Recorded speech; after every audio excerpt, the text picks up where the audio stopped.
going to live, laugh, learn about all those myths we hear about aging. If you thought about it, we're going to talk about it. So let's tell me what it's time to be.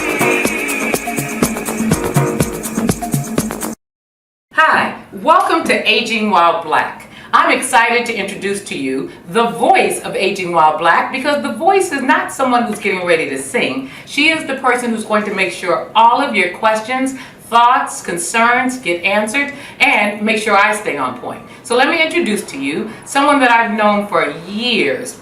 That's all I'm going to say about that. And an exceptional entrepreneur, owner of Madnick and Madness, the voice, Judy Henderson.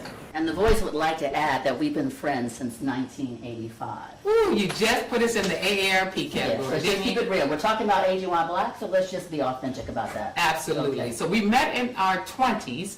I am now 63, about to be 64. What about you? I'm 67 and proud to be there. All right, you go ahead, girl. Well, we need this show, don't we? Don't we? Because sometimes people think that aging is something to be feared or to be avoided. Absolutely. What made you want to come up with this concept anyway? Well, I think Aging While Black for me came up because I wanted to make sure that people of color, especially black people, understood that there are some different nuances to aging, right? And that we all don't age alike. We all age at a different speed. And I really think it is true that age is just a number, but spirit is everything. Absolutely. We have a mutual friend that says she's age fluid. And I love that, because some days I do feel 67, right. Some days I feel 16, some days I feel 30. And I think when we have a number, it locks us into a certain kind of behavior. Absolutely. And I think like Aging with Black is to free us up, doesn't it? It is, and to help you see yourself. I see Aging While Black as a one-stop shop, right? You can go to one place and find out about menopause. You can go to someplace else and find out about style at a certain age. You can go somewhere else to find out about hair. Or dating. Yeah, we'll get into that later.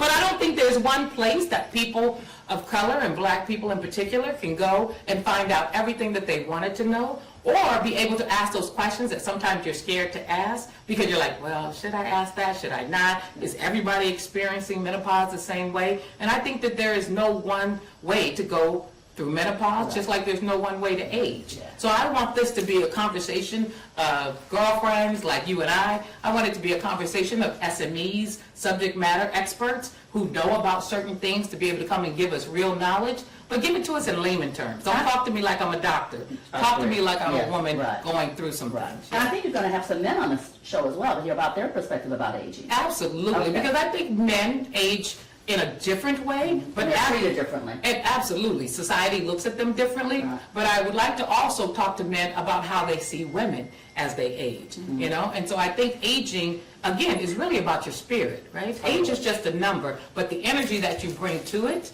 that's what we're going to talk about, because I think that is also what dictates your outfits. It dictates what you can wear. It dictates if you can wear. I know what you're going to say. Sheila, I love me some Sheila. She can wear some clothes, and they look age appropriate. If normally you would say, can a 60-something-year-old woman wear sequin shorts with thigh-high boots? I should have never showed you. Most people would say no, but Sheila rocks it like nobody's business. And I think if you just thought about the age, you might say no. But when you see the spirit, you're saying absolutely. Oh, absolutely. Yeah. So. And I think you have to know where you fit in those sequin shorts, right? When I was younger, and I'll say much younger, I would probably rock those sequin shorts with a wife beater, right? And some high heel pumps. But at this age, we don't have the same energy, nor do we.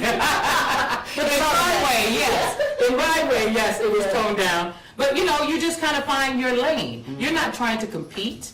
I think, which is another beauty of getting older. You don't want to compete. You just know your lane, and then you rock it to the maximum. Yourself, right? Yeah, you know yourself. You know your wisdom. BYOB, right? I always say, be your own brand, and that is really how you age. You age according to the brand that you are. I'm really so excited that you're having this conversation, because you and I kind of just talk one-on-one, but it's nice to have a broader conversation, hear other people's perspective. You said bringing other guests in here, and just change the mindset. Oh, absolutely. It is, and again, I don't know everything about aging. So this show is really going to be talking to me as well, because I have questions, right? And I have some mentees that are in their 20s, and everybody's aging every day. So if somebody's 25 is freaking out that they're getting close to 30. Somebody's 30 is freaking out that they're getting close to 35.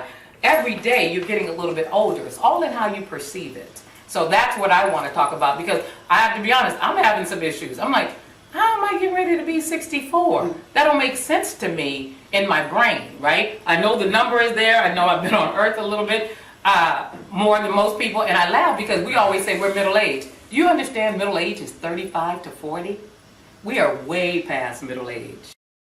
Thank you for joining me on Aging While Black. We hope you learned something. We hope you walked away a little bit more enlightened, and we hope you join us on the next one.